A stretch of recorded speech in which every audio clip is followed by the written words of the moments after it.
Hmm. So, hello everyone.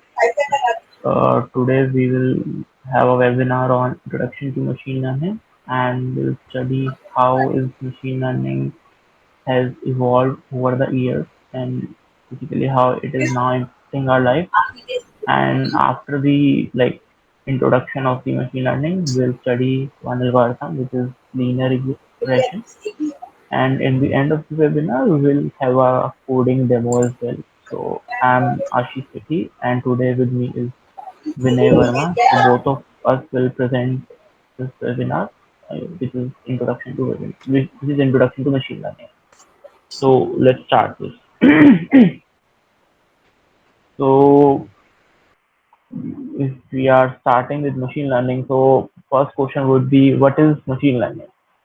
So these are basically the first formal definition which came out in 1959 and 1989, which is like, can we program the computer without explicitly making a logic behind it? Basically, can we somehow learn the logic of any task without being apply some conditions like if else without any human intended condition inside the program? Can we make machine smart enough which can tend to understand the uh, problem by looking at the problem itself, and by looking at the problem itself we mean the data.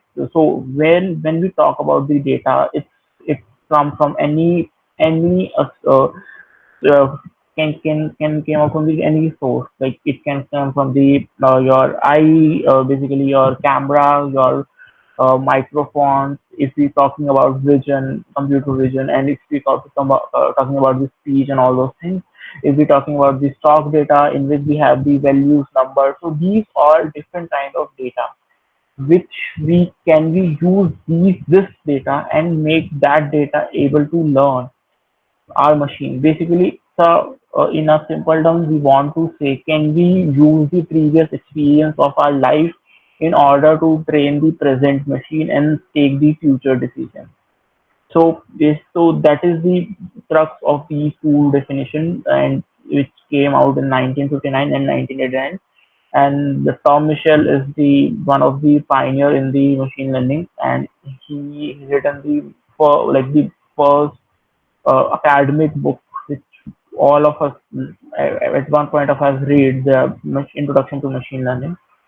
So let's see like how machine learning is affecting us in our daily basis.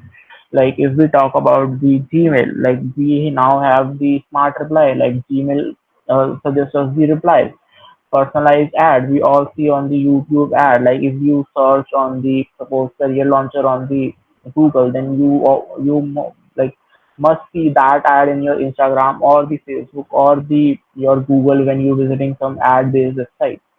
Social media feed like your Facebook, LinkedIn, and Instagram, all those social media learn your clicking behavior, like the time spent on your on a certain feed, the which video you like to play, which images you like. All those things are basically you are creating the input to the data for their machine learning machine, and they are feeding your data in an anonymous manner because that's a like breach of privacy. But yeah, they use some kind of the hash code kind of thing so that they use the personalized system, but they train overall on the overall data of their users. Just wait, take a second. Now, next comes the music streaming and the media streaming. We all see the Netflix has the movie recommendation system. Spotify has a very good song recommendation system. It generates your daily song one, two, three playlist on your previous experience. YouTube also recommends those videos which you like, the creators on the YouTube you like. Similarly, in the banking, online shopping, suppose like in this example, suppose you are buying a book of some Indian author. So the in the right hand side of the image, it's showing only the Indian authors of the suggested book. So like these are like different, like some of the examples of the how machine learning is really affecting us. Another big thing in the machine learning, deep learning, or you can say AI world is the autonomous driving. So all these companies from the top or like Uber, Waymo. Waymo is a Google company. Tesla, Apple, Intel, Mahindra, Audi, Volvo, Mercedes, all are trying to make a self-driving car. So we are very like these companies are running like a billions of kilometers and generating the data and basically getting all the real data from the roads by going around the cities in a self-driving mode in order to make algorithms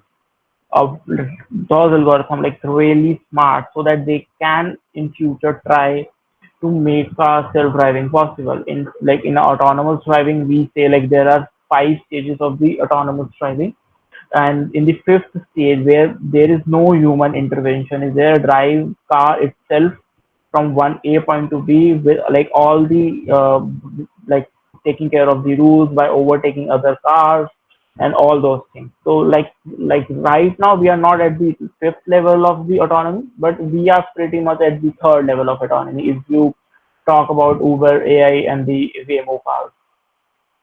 Next is these are the like the so we'll first go all the example where like right now AI is in use. Then we'll dive into deeper into these uh, examples. So natural language and spoken language. So this is the like one of the another pillar of machine learning. So one pillar is the vision, computer vision, where you use the images as an input. Another is the speech, where you use the audio as an input. And the third is the natural language. Basically, can we use the text as an input and make something intelligent out of things? So in the first image, you see it's converting Chinese text into the English text. Another is the OCR. So can we just take a image of the character and make a create a characters from it? So these are the different application of the natural language processing, and there are like right these days there are certain examples where you convert one language to another in an audio format and the text format. We all have used the Google Translate.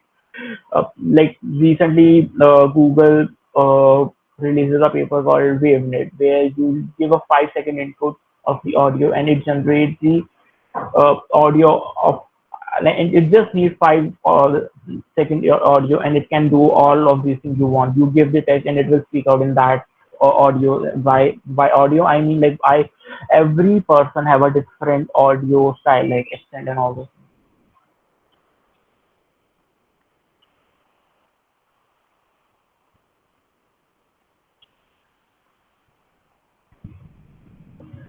Next is the image analysis and the computer vision. So this image is from the Pixel 3 camera. So basically, in the vision, if you say, we generally have a 2D image.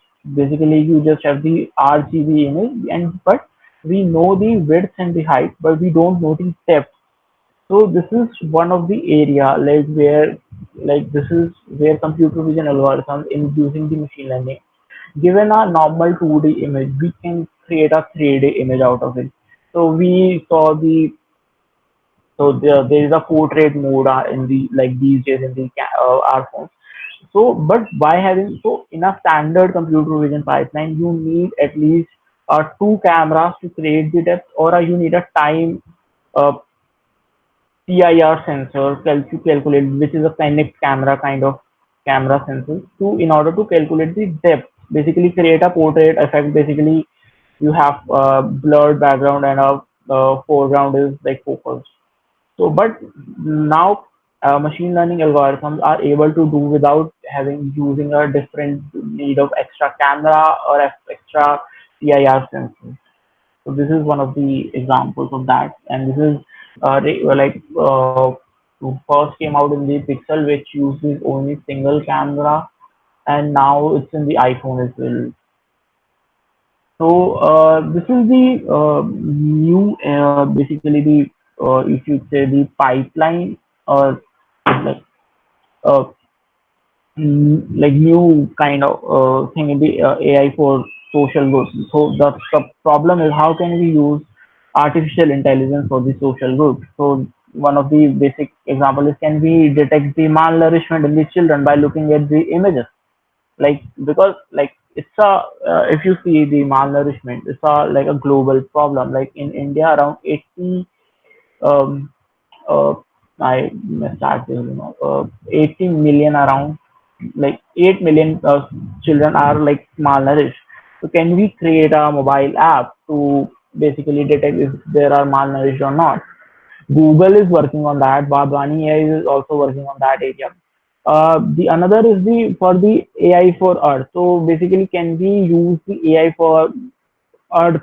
Uh, can we this like find the endangered species or anything, like, can we predict from the satellite images what is the population in that area? Can we detect what is the type of industry in that area by looking at the satellite images? So these basically the aim of the AI for Earth is to making the policy which government spend a lot of money by going like manually doing all these things. Can we use AI here and make these process of making policies, government policies, faster and cheap? So the thing is the machine learning, how some engineers or the scientists came up with the idea of machine learning. So it is mainly inspired from the human learning, because we learn from the examples, we learn from the given data. Basically from the like from our childhood we start getting data, we start learning. So the crux, the main mm, the machine learning is mainly based on the human learning. We can say that because we learn from experimentation. When we learn the cycle, we try different times, and then after certain times of trial and error, we start learning how we can ride the bicycle. So let's now, these were the examples of the machine learning where how is machine learning is using. Now we'll dive some deeper in aspects of the machine learning, and we'll see what are the different types, like with what are the main categorization of the machine learning has. So first is the supervised learning. So it has mainly total three categorization: supervised, unsupervised, and unsupervised. Supervised learning is where you have a data and you have a corresponding label. So suppose I have an image of cat and I know this is cat, so I have a label for that. Like I know it's a cat, I know it's a dog. So when I learn my supervised algorithm in a machine learning, I will fit the image of the cat and the label of the cat, and that by label I mean the some correct integer value. Suppose it's for like my simplicity, I say zero. If I give zero as a label, it's cat, and if I give one, it's a dog. So by giving that label, so into the machine learning algorithm, in future, if I at the time of testing, I give a image of the cat, it will give me the label of zero. So I know the given image was cat which fed into the machine learning algorithm. Whereas in the unsupervised learning, you don't have the label. You just have the images. So what you have, like you have some images of the cat, you have some images of the dog. So in that case, what do you do? Because we know all the, so we use the basic characterization of the cat. So we know that the image has features, because but like features can be their hair color, their type of eye, their size of nose, size of tail. So these all are the features of a cat, and I know all the cat have a same features, and all the dog has the same features. So can we make two groups of based on these features, and we call these two groups called clustering.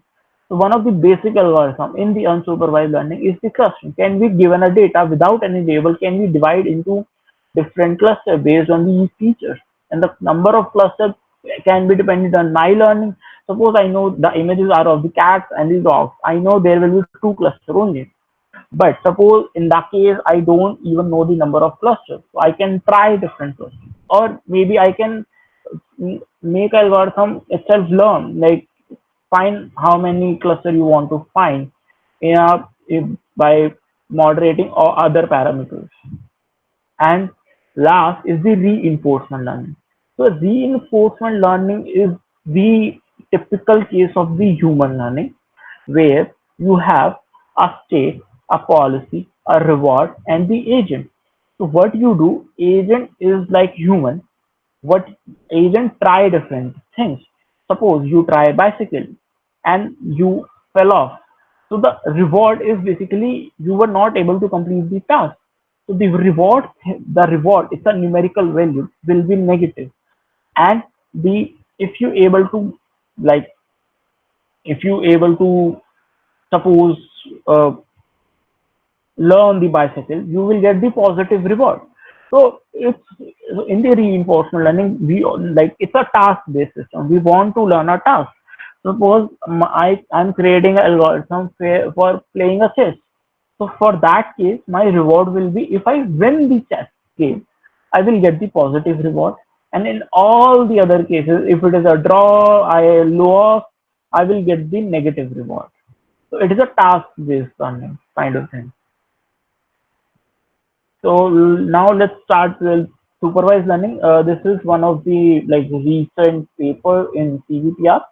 CVPR is the like one of the top conference in computer vision, and so what they are doing is they are trying to so they have learned how players are playing the table tennis, and they are basically giving the score, tracking the ball, making a bounding box around the player and around the audience, and also segmenting the players and the referee, and also doing the fourth estimation of the referee. So it's like different, like around 10 to 15 machine learning algorithms are running in this video. And this is the whole system, like at a whole, how algorithm work. And this is mainly all supervised learning. And this is a like a company's OS AI is a company which has developed this algorithm, and now they are submitting a paper in CVPR also. Now let's look at the one of the example, like real demo. So in this, basically you have to draw something. So basically it's saying draw a cell phone. So suppose I draw uh, so so basically the it's giving the real time. So yeah, as you can see, I was not able to create the cell phone. Yeah, now it's saying me to create a helicopter. Yep. So let's see another example. This is basically examples of the supervised learning. Basically, can you given an image of a criminal, can you predict whether so basically finding image from the data set. So like it's a real application. When you apply for the visa for any country, they go through your image to all the FBI list or all the any country list, because if you are a like suppose you are a like if you have a criminal record and they don't allow any person with criminal record, so for that security purpose given an email, whether it's a spam or not spam, which is a typical case. Given an image, identify the object. Basically, given an image of fox, can you identify it's a fox? Can you nowadays what people do, given an image of food they make, they calculate the like different calories which can food have. So these are the different applications where you can use the supervised learning. But the problem with supervised learning is you have to create the label and the data. So the time spent on the creating these data set is huge. So now let's move to the unsupervised learning. Unsupervised learning, as I told you, we can do the clustering where we divide the different similar looking similar features data into different groups.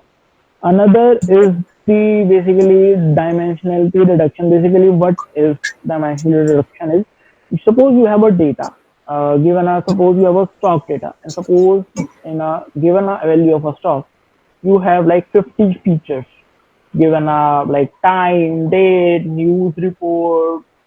values of other features. You have, suppose you have a 50 feature, and your and so basically the dimension of your data space is 50, because now you have a 50 dimensional space where you have a features and you have to predict the value of your stock. So sometimes you don't want a like these huge humongous amount of space, because sometimes it can go up to 10,000 dimensions. So what we do, we extract the important information from those different dimension, and that different and that important information we uh, like project into the lower space. That is called dimensionality reduction, which we use using PCA, principal component analysis. This is one of the standard algorithms we use.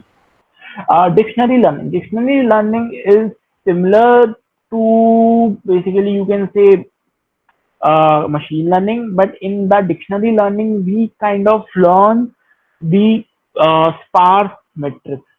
We'll talk about in the dictionary learning in the future webinar if we get the time. But it's a very good concept. Nowadays, people using deep dictionary learning also. You can like look at through this. So in the 2014 AMA on the Reddit, Geoffrey Hinton, I don't know if you know this. Geoffrey Hinton is the godfather of the machine learning. He was the first who proposes the backpropagation algorithm in neural networks, which will study in the future webinars. So what it says, like brain has about 10 to power 14 synapses, and we only live for about 10 to power 9 seconds. We have lot more parameters than the data. So in the data they are comparing is the real life data. So what it wants to say, like the way we learn is better than machine, but the parameters, number of parameters we have is more than machine. So it is simply we are not using the supervised learning. Something is going unsupervised in our mind. So that is the main crux of this whole statement. And in the 2015 and 2016 Neuronets keynote, Jan LeCun. And Jan LeCun is another pioneer of the machine learning. He was the first who proposes the convolution neural network in the late 90s. So what he says, he proposes some leakage which says that the reinforcement learning is the cherry, which is like we are not like we are kind of developing the algorithm, but we are not that good in right now. We can like use it in the production level, like in supervised learning are using in the production level thing, like Google searches are using the machine learning behind this. So yeah, and this unsupervised learning is the icing of the cake. But the main thing, the main crux, the cake of the whole machine learning is the unsupervised. So yeah, but so all in all, basically the unsupervised learning is the future, because like we don't have enough labels to make our algorithms, and it's a very time consuming thing to generate the labels. So these are the different examples how like people are using unsupervised learning. This is the first paper. So you might have heard the uh, generative uh, adversarial neural network. So basically GANs, which was proposed by Ian Goodfellow in 2014. So what they basically propose a network, basically a two network generator and discriminator, and they generated an image in an unsupervised manner. So this is the 2014. You can see like images are not good looking. These were the first concept like we can do that, and after that like it's a huge like number of papers which are doing GAN. So this is the cycle GAN paper in 27. What they are doing is given an image of horse, our machine learning algorithm gives the output of the zebra. So you can convert from basically one image to another image without any constraints. And these are the paper 20. Now you can like these all are like images generated by GAN. These are not real people. And this is the paper of StyleGAN 2018. Like few days ago they released a paper on StyleGAN 2, which has more high resolution image. Now we like it's These images are like that much higher resolution, we cannot distinguish whether they are real or fake. So that is the power of the unsupervised learning. You can create data, and this is the example of generating text. So GPT-2 is a model which is by OpenAI. OpenAI is a startup which do like awesome machine learning, computer vision, and basically AI stuff. So what they do is given a image, given a text, basically just text reference, and the model creates the whole paragraph. We can do a demo of that also. It's a website, Talk to Transformer. Um, so just let's see, we are learning ML, okay, machine learning, and let's create the text, and this will create the text. Yep, we are learning machine learning, and machine learning curriculum is only the way to prepare for the future. Yep, I think that's correct. It is easy to see why machine learning have a difficult time learning by trial and error, new challenging time, or thriving R&D community. If you generate another, it will create a new CNN money. So now he's confused between the convolution neural network and the CNN. I think it's not that good, but yeah, it's working. So let's back to the PPT. Now let's talk about the reinforcement learning. So as I told you, reinforcement learning consists of an agent, states, policies, rewards. These are the four things. So one of the best example, if we talk about the reinforcement learning, is the AlphaGo. Like Alpha, so the people in the DeepMind, which is a startup owned by Google, they created a algorithm which is named as AlphaGo, and they learn the game of the Go, which is a like old Chinese game which is similar to the chess, but it is far more difficult than the chess game. And that algorithm beat the world champion at that time. So this is the photo of the event which happened, and this guy is the world champion of the Go. So you can, if you are interested in this, how they created the AlphaGo, there is a whole movie which is now released on the YouTube by Google. It's also on Netflix. You can watch that movie, how they created this algorithm. Next is the OpenAI 5. So the concept of the OpenAI 5 was because the Go game was the single player game, because you have a single player and you have to just beat another single player, but by taking the advantage of the collaboration. So what they in OpenAI, they create a algorithm to learn the game Dota. Dota 2 is a game where you have like 5 players in each team, and the the team which kill another like the team from the people from the opposite team wins. But it needs lot of collaboration between your 5 agents. So their main task, can we make a reinforcement learning algorithm which basically collaborate with each other and work as a team.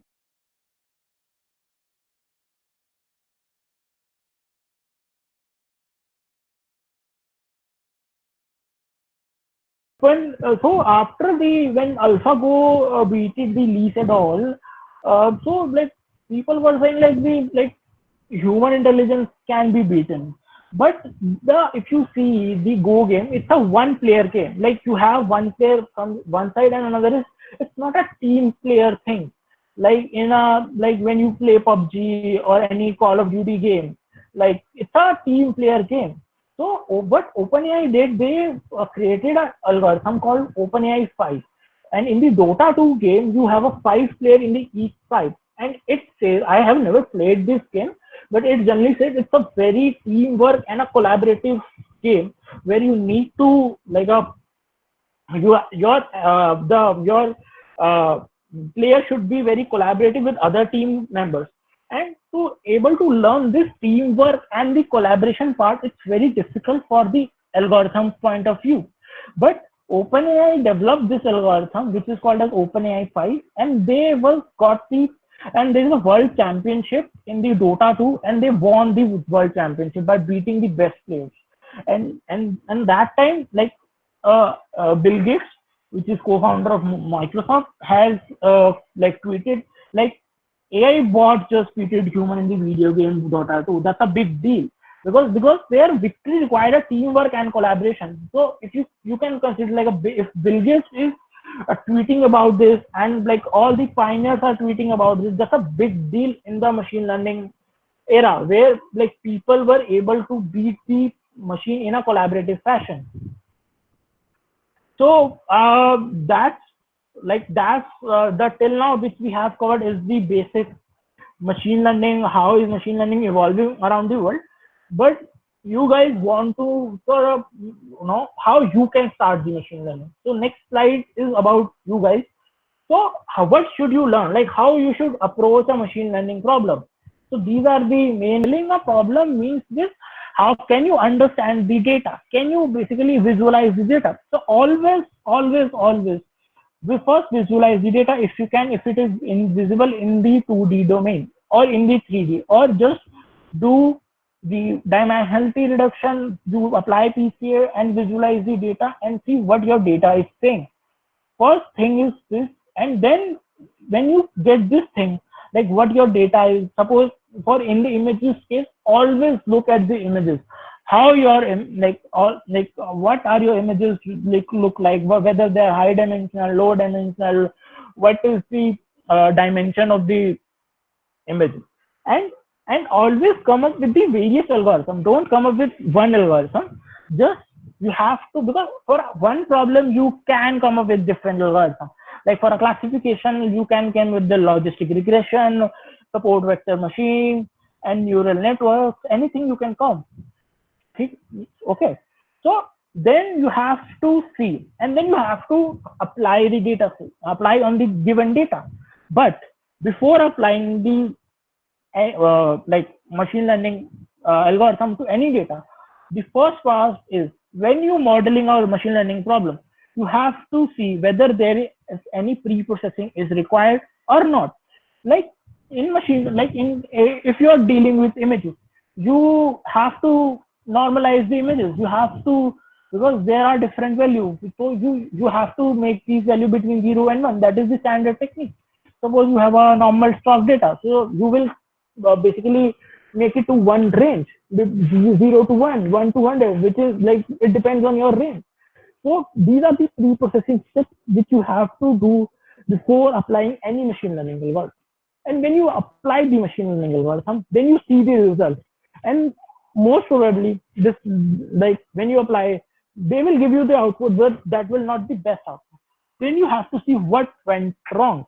You have to plot the graph, like whether my error, like how much error is being uh, like lower down over the time of my machine learning model, or how much accuracy or any metric is getting improved, which are the example are not able to learn by machine learning algorithm. Can I add something? Can I uh, add regularization, which we'll study in the future webinars, model selection, hyperparameters, like how, what are like hyperparameters are the constant value which you which we tune in the machine learning algorithm, and they are different for any problem.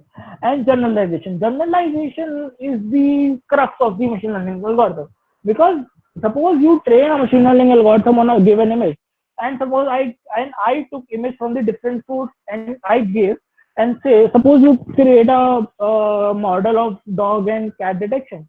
You take the image from any Google search, and because these were high quality images, you were able to classify whether the image is cat or dog. But suppose I capture a low resolution image and give it to your model, and then for a dog image it is saying cat. So there is no generalization. Your model should be generalizable. Your model should able to, why, just a second, I think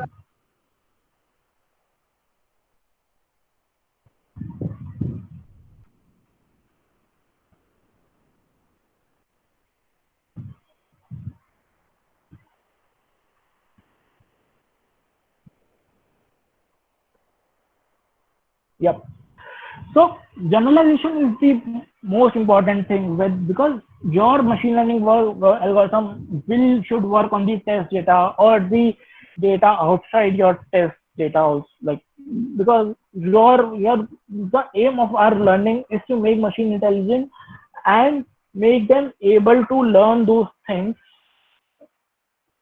uh, is my screen visible? Can someone confirm? Yes, yes, sir, visible. Okay, thanks.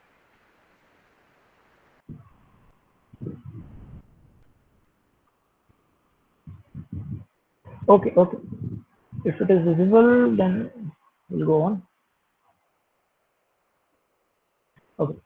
And the after that, you have to see whether their model is overfitting or underfitting. We'll study today what is overfitting and underfitting, and importance of the domain knowledge. Suppose so domain now what we mean by domain knowledge is, suppose you are working in a image domain, computer vision domain.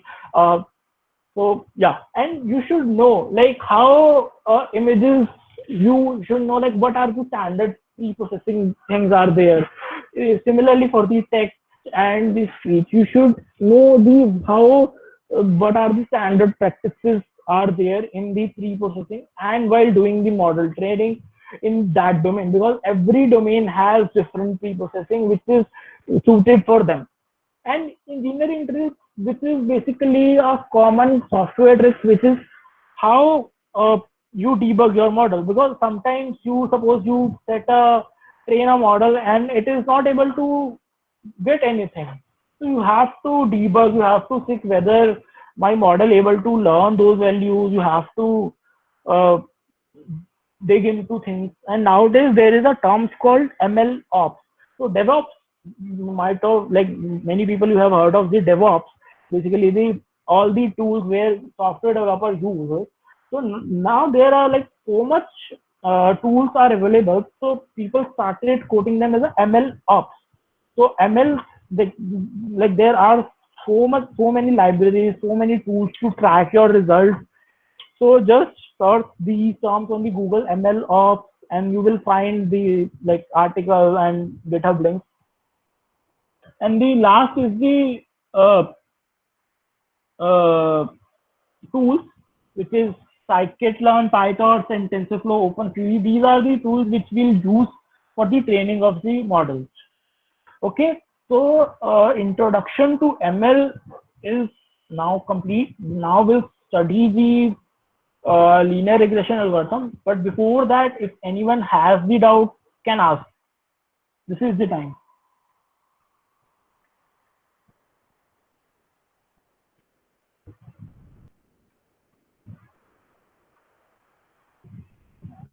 Okay, should we continue?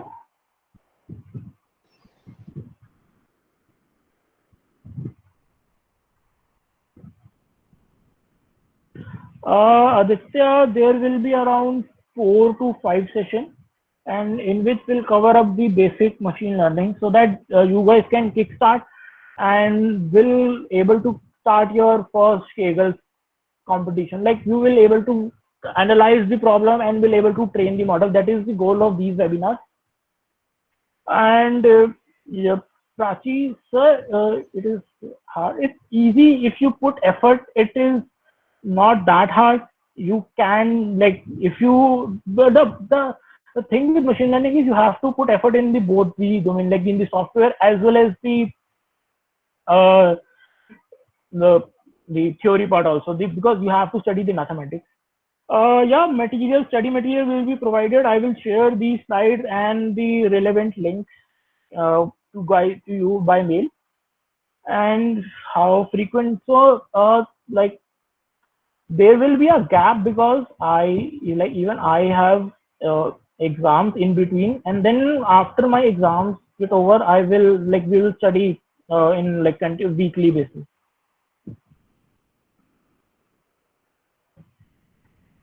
Do we need to learn Python? Yeah, Python is the best because if you go in the industry, people prefer Python. If you want to publish a paper and do the academic research, Python is preferred. So yeah, Python is the first language you should do. I'm not sure about the .NET. Like .NET is not that much. Like I haven't seen any machine learning algorithm in .NET right till now. So we'll cover it by 4:30ish today, Sanchit. And yes, Dinesh, mathematics knowledge is required. So yeah, SQL is used because sometimes what happen is like data base, like data is very large and humongous. So we can incorporate the use of the databases, and in that scenario, we use the SQL to fetch the data to our machine learning algorithm. But like nowadays, these machine learning algorithms has their own methods of feeding the data, but sometimes they don't work as fast as the databases. So if you want to fit data really fast, then you can use the SQL thing.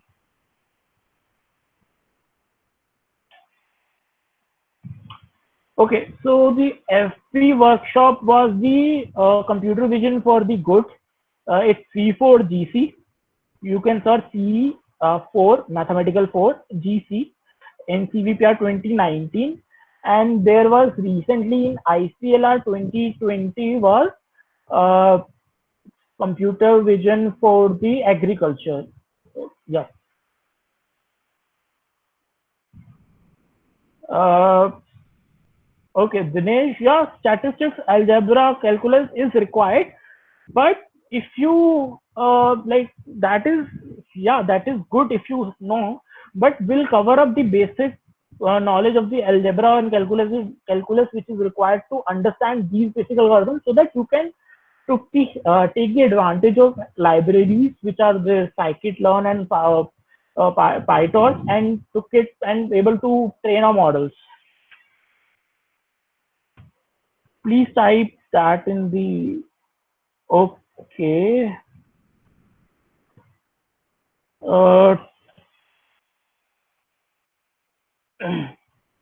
Okay, Aryan mail the links of the workshop in the study material mail. For MLA, laptops are also good. Okay, now we'll start the next session of the linear regression, and we'll like, okay.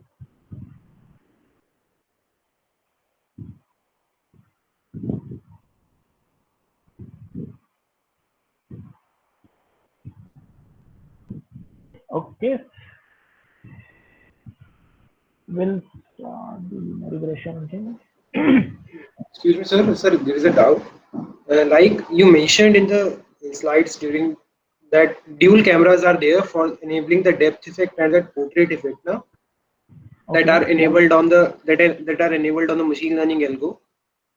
So, sir, I have seen that iPhones that come usually in the market are have single camera, but they also have the same portrait and depth effect. So, can you just please Yeah. elaborate what is their ML algo in the same?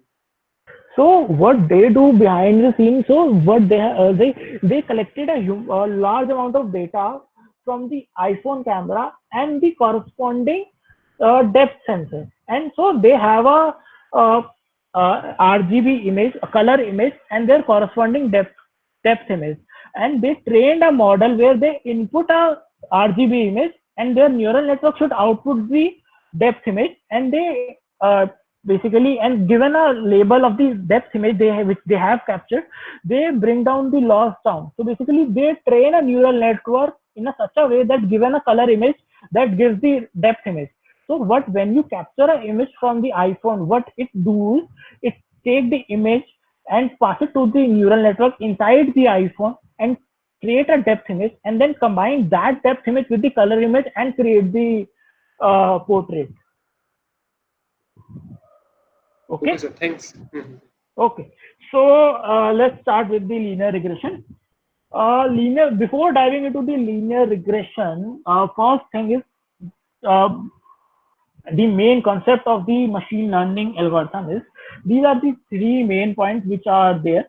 Like generator of random. So like guys, now I will be talking a lot more about the mathematical part of this algorithm, and then Vinay will take you through the demo of the coding part. Okay. So what we say is we have a x vector and a y vector. As I told you, we are learning a supervised algorithm. So we have a target value and because and a normal data which is features. But we don't know because every data in this entire world is coming from some data distribution. There is a distribution behind every data point which is present in this. So, but we don't know the data distribution, because if we know the data distribution, we can predict the value. So our whole goal of machine learning algorithm is to learn the data distribution, which is basically so that we can classify the data distribution of two classes separately, so that they have a largest amount of difference between them, so that given an image of a cat should not go to the data distribution of the dog. So that is the goal of any machine learning algorithm, which is set in these 3 points. So because our data distribution is unknown, we train a model fx which is able to get us to the by learning that model, we'll able to get this data distribution. Okay, now so let's formulate the problem first, and then we'll dive into the mathematics of that. So given a target variable y, we have a y. So I will take a parallel from the stock market. So here y is the stock market rate of an apple on suppose 5th of May, and x are the features which impact the stock rate of an apple. Suppose the news, any acquisition by the company, any other thing which can you consider. So and it depends on you how many features you want to consider for a machine learning algorithm.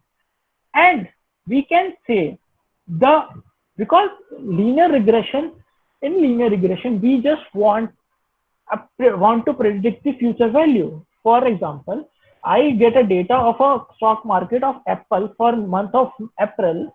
Can I make algorithm to predict the stock market of the May? So what I'm saying is I'm fitting just a curve, because I have the time series data of the month of May, and can I get the equation of the model which is predicted by the data points which are basically y. Data points are y, which is there in the next slide. So these blue dots are the data points which I have to fit, and this green line is the fitted line. If I'm able to find the equation of this line, my work is done. Because suppose you came up with new feature points, suppose you gave new x value. I know, because I know the equation of line, I can predict any point of the y, because now I know the equation, my work is done. And in order to learn the line, we possess as an equation of line. So we have studied in the class 11, the equation of line is y is equal to a normal ws plus b, where so right now we have just removed the b and we are saying w transpose x, because here x and y, w both are vectors. They are in the multi-dimensional, as we talk about, because x can be anything. X can be 50 large vector or 1,000 large vector. So in order to represent like nicely, we form it a vector, and we also saying w is also a vector. And in order to multiply them, we take a transpose of them. But you all know the basic geometry concept. If you fit this line, if you find the values of w of this line will always pass through the origin, because there is no biasness over here. So, or basically the intercept in the geometry language. So what we do, so this is the equation. If you open this, you will get this. So d is the dimension, where d is the dimension, and we have w1 x1, w2 x2, w till wd xd. So if you see, this is a linear equation in terms of w. That is why we are saying this is a linear model, and this will definitely pass through the origin. But when we add a w0, basically we are adding an intercept. Now this line can pass to any point because we are adding an intercept, or basically in the machine learning theory we say it's a bias term. We add a bias in the equation. So, and our goal is to find this green line. Okay, so now in order to find the green line, basically from equation we know this y is equal to wtx.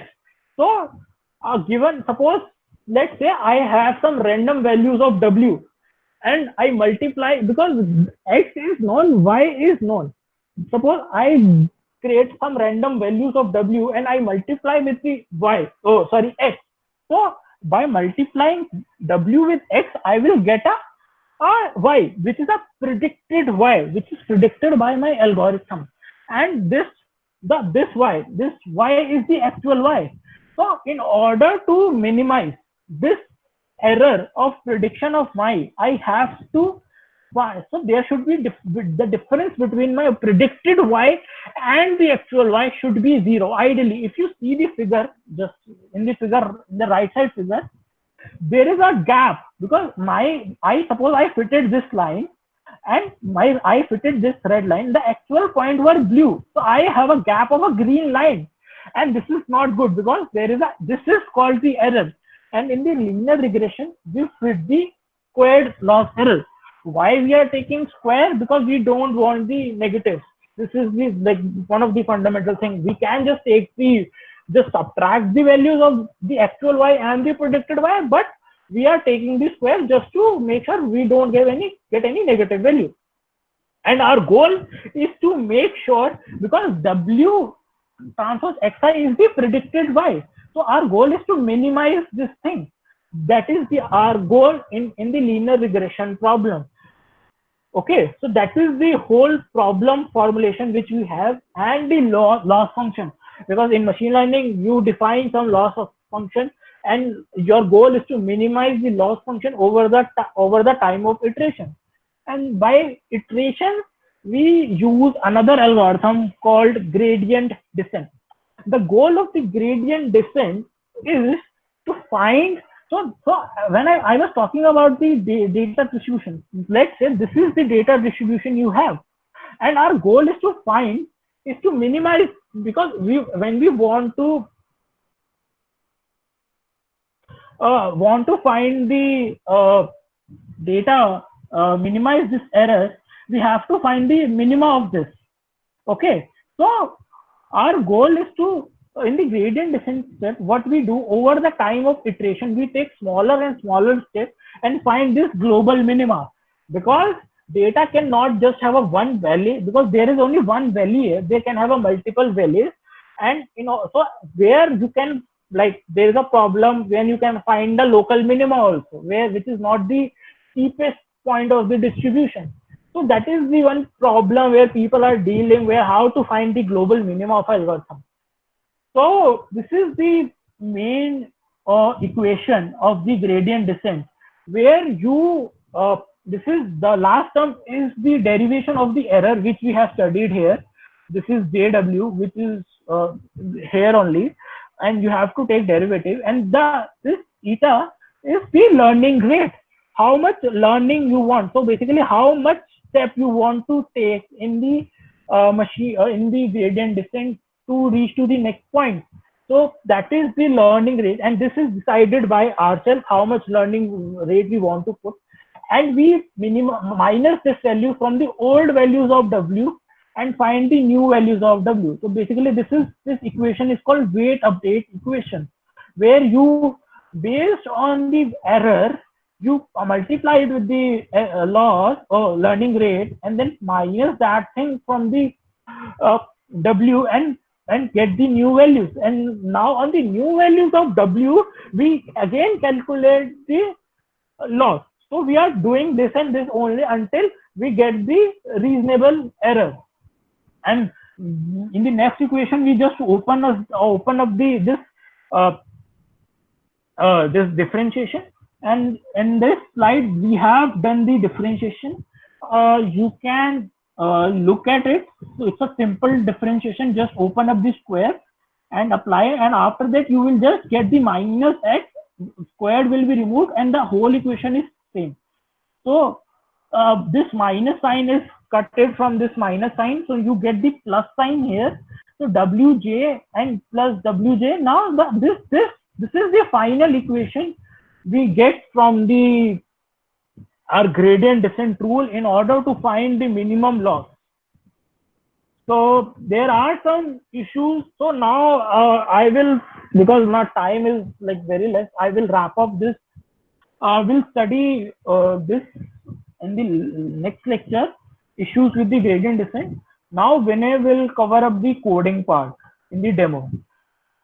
Okay. Vinay, over to you. Okay. Thank you, Ashish. Can you everyone hear my voice and it is clear? Then I will start sharing the screen. Okay, great. So we will now implement everything that we have learned so far in mathematical terms and all that. Uh, those who are new to machine learning and want to create a model, to see a visual model like working model where they can use the thing and they can learn some more things on online and basically just start with machine learning. So I am starting the coding part now.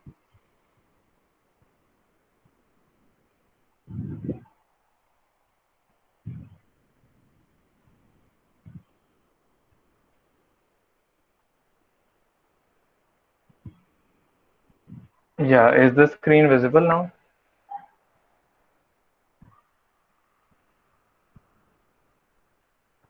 Okay, so we will start with that. So this is basically a Jupyter notebook in which we have done the coding part. We will run and execute and understand each line by line, and then we will implement it in a model so that finally we will have something that we can use anywhere. The final product will be something that you can use. So let's dive into it. It won't be much complicated because we have tried to simplify it, and if anyone can try that. Okay. So starting with it, like importing the libraries, you don't need to understand each library, why this is used, and what are the syntax and everything. You will get everything online. So just understand it is the core thing that you will have in every machine learning model that you will experience ever. So this is the core thing, and this is the base for everything. So okay, starting with the NumPy. So the library contains NumPy. NumPy is numerical Python that will enable us to do the mathematical part that we have discussed. And then Matplotlib, I have used it personally for plotting the graphs and charts so that the data is visually appealing and can be visualized. And then Pandas is just data analysis library. It enables us to get the data set from the system. Okay, so starting with it, importing the libraries imported, and then data is celery CSV. So a little brief introduction about the data that we are using is, it is celery data.csv. So what it does is, it contains salary of the person with the employee experience. So the number of experience versus salary.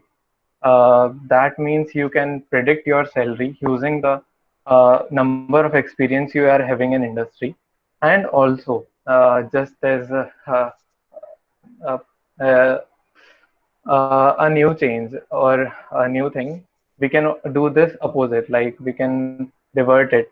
We can enter the salary in the program and get the years of experience a person is having in the industry to get that salary, or also we can add or enter the salary, and we can judge how many years after I will get this salary. Okay, so let's just start this. I am pinning it on the screen so that chat will be visible. So yeah, executing it, the data set. So as you can see, the data set, it is containing years of experience versus salary graph.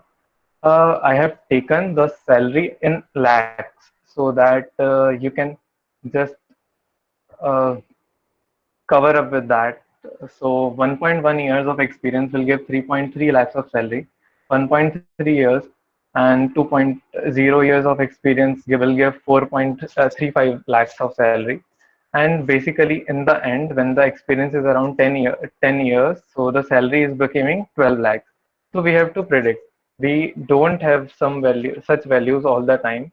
We are making a model like that so that we can enter any value like 15, 16, 20, or 30 or anything, and we will get the result based on this data. Okay, so linear regression. Linear regression is dependent on two things, the dependent variable and independent variable. Hope you all are clear by dependent and independent. So in this case, the dependent variable is salary because it is dependent on the experiences the person is having. The more the year of experiences the person is having, the more salary will be his salary. Okay, and experience is independent. A person can have independent experiences like any experience, and then can join the then can have its salary. Okay, so in this case, dependent variable is salary. You have to remember that. If you have any doubt in that, please clear it beforehand before we start moving ahead. Independent variable is experience and dependent is salary because salary is dependent on experience. Okay. So we are loading the data set and X is salary and Y is the data set. Okay. Now we are just plotting the data set that we had.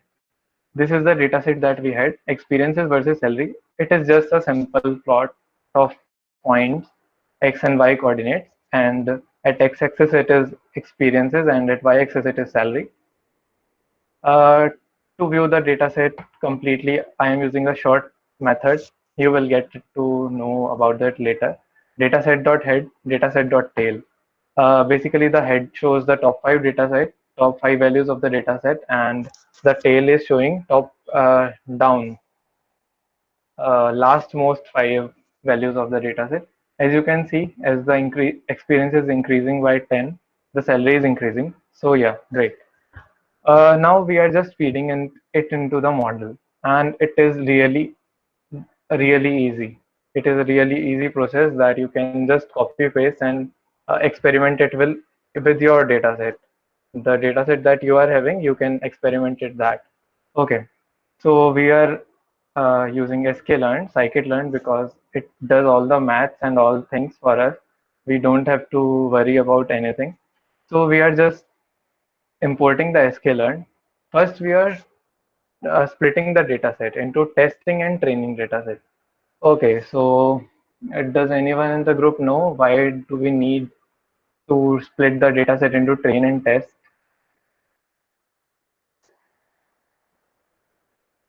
Okay, so I will tell you. Splitting the dataset, suppose that you are having an exam tomorrow and you have 10 questions and 10 problems in the system, 10 problems in your book, and you just read and cram all the answers. And then in the exam, the something new problem is there and some new question arrives, but you are not able to figure out which one of the 10 problems it is. So it will create a problem and you won't get good marks. So as we all do, as we all do, like in the mathematics problem, in the mathematical problems, in the mathematics book, we learn the examples and then try to solve the unsolved questions to get more into the theory part and all that. So I have some visualization for that. It will be clear after that. Yeah. So this is underfitting the data. The first graph is underfitting, like the whole lot we have studied till now is not helping us to solve the problem. That means we are not prepared for the exam. Then second is desired. Uh, we are able to solve the exam very well and get good marks. And third is overfitting. Overfitting means we have just crammed the questions and the answers, but if the questions come out of the syllabus or something else came, we are not able to solve that question. So we have to uh, consider that thing in training the model. Right. So this image, I think it explains everything. The robot learned the three questions, and then a new question arrives, but the person is not, the robot is not able to figure out what is this.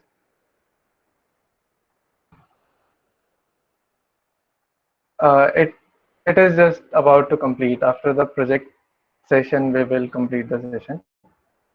So this is underfitting. It is skipping the points that are to be covered. Appropriate fitting, it is covering most of the points. It is getting right most of the answers. And overfitting, the person trying to figure out something, but it is just overfitted. Like it is just crammed everything. And if you give anything out of that questions that he has crammed, the result will be horrible. Okay, so finally, what's the example in our machine learning who can be due to overfitting? So we gave the picture of three bananas to the person to the model to train, and not bananas also. But when we give one banana to the robot to check whether this is banana or not banana, it will say not banana because he hasn't seen that type of images in the whole system. Okay. So what is in the X test and Y test? It is just splitted uh, the the whole values, like the 30 values are split into test set and training set. It is decreased by half, or 70% is going for test and 30% is for training, test, and 70% is for training. Okay. Now we are fitting the model. It is fit. The model is completed. We have imported linear regression and fitted the X train and Y train, gave the X train and Y train to the model, and it fitted. The regressor is done. Our model is created. That's what you all wanted to do right now, till now. So we got the prediction result, and now we are plotting the result. So the expectations for us is to cover most of the points that are in the system. So yeah, the model prediction is the blue line, and red points are the points that we have initially in the project. That the line represents if we give the output 6, then the salary will be around 8 lakhs, and if we give the years of experience 10, then the salary is around 12 lakhs. It is what the model predicted. Okay, so now let's test it on the test data set, so that so to check if it is correct or not.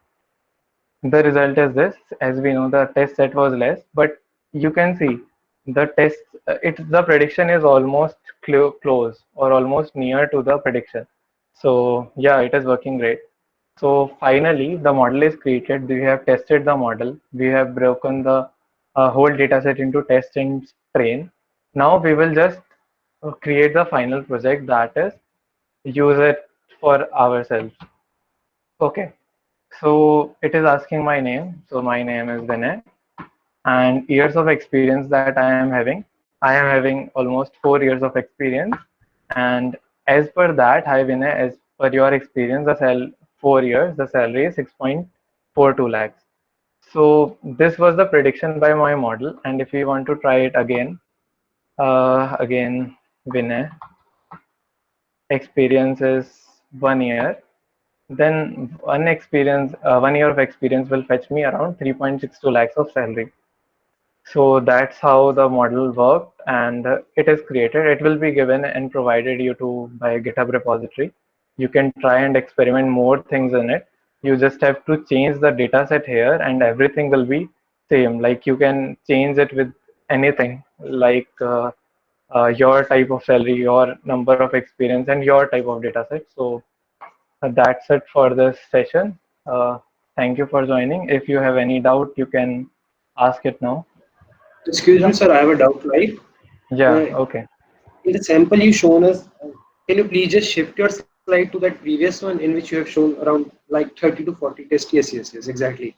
So in the last Yeah, column, that is of 10.5 years of experience, yeah, if we see our salary is getting reduced from 12.23 to 12.18.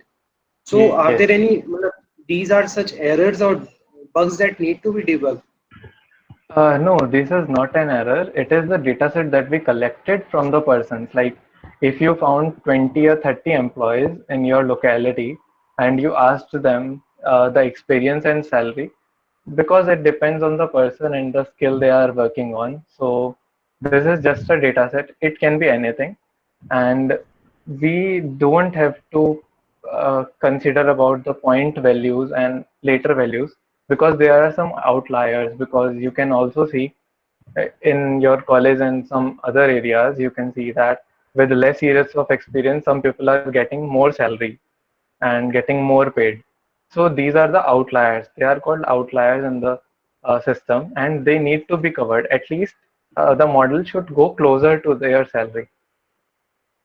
So yeah, we are just trying to make the model more closer to the person. So yeah, that's it. It's not the fault. It is just the data set. It is the real-time data set that we got or generated from the employed persons. Okay, sir. Okay. Yeah. Yep. So if anyone has any doubts, or we can then wrap up this session.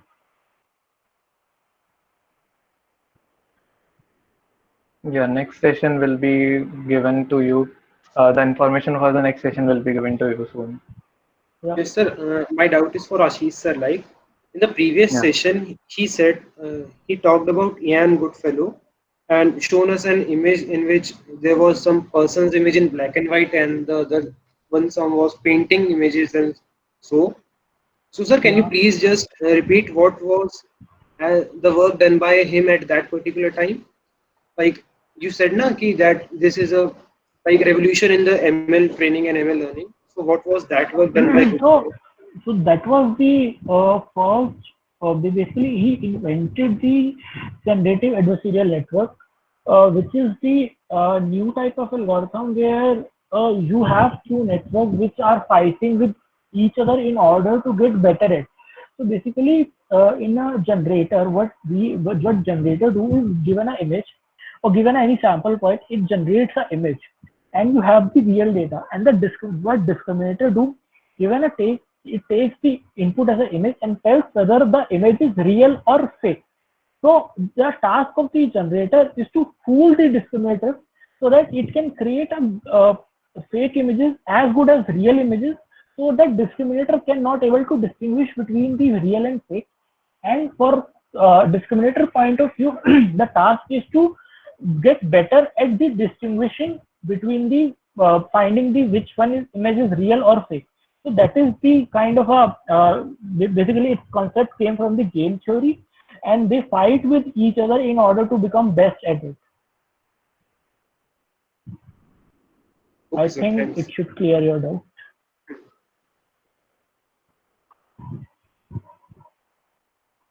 Okay. Uh, mm, any other doubts? So, or else we can wrap up the session.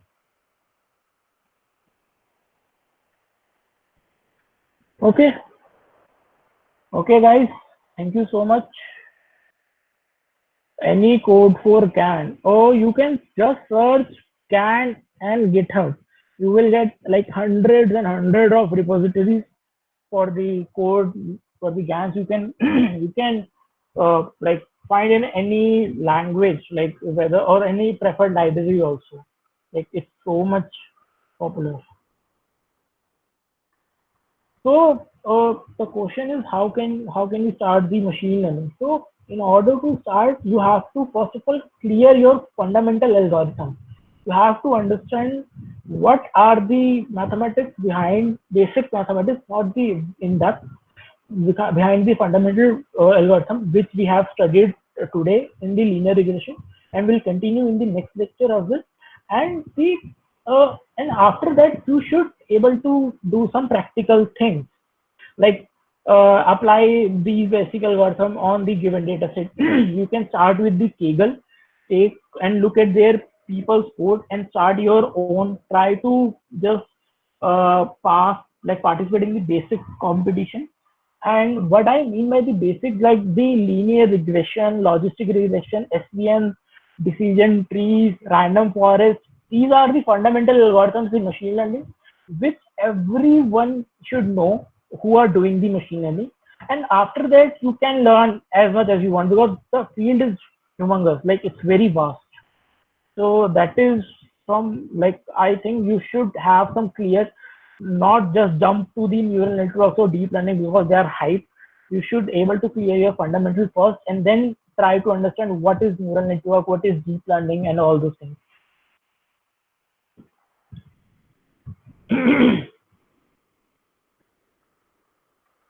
Okay, I think. Okay, guys. Thank you so much for joining the session. Some platform to learn the same. Okay. If you really want to learn the basic, you should look at the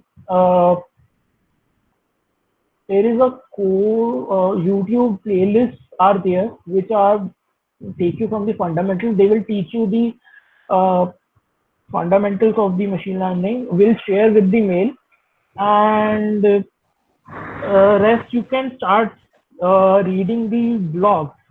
So Google AI has its own blog. Every company nowadays has their own blog. You can check what they are doing, and at the same time you should learn your fundamental and try to apply those fundamentals on the problems on various online competitions of Kaggle, HackerOrg, or any other platform.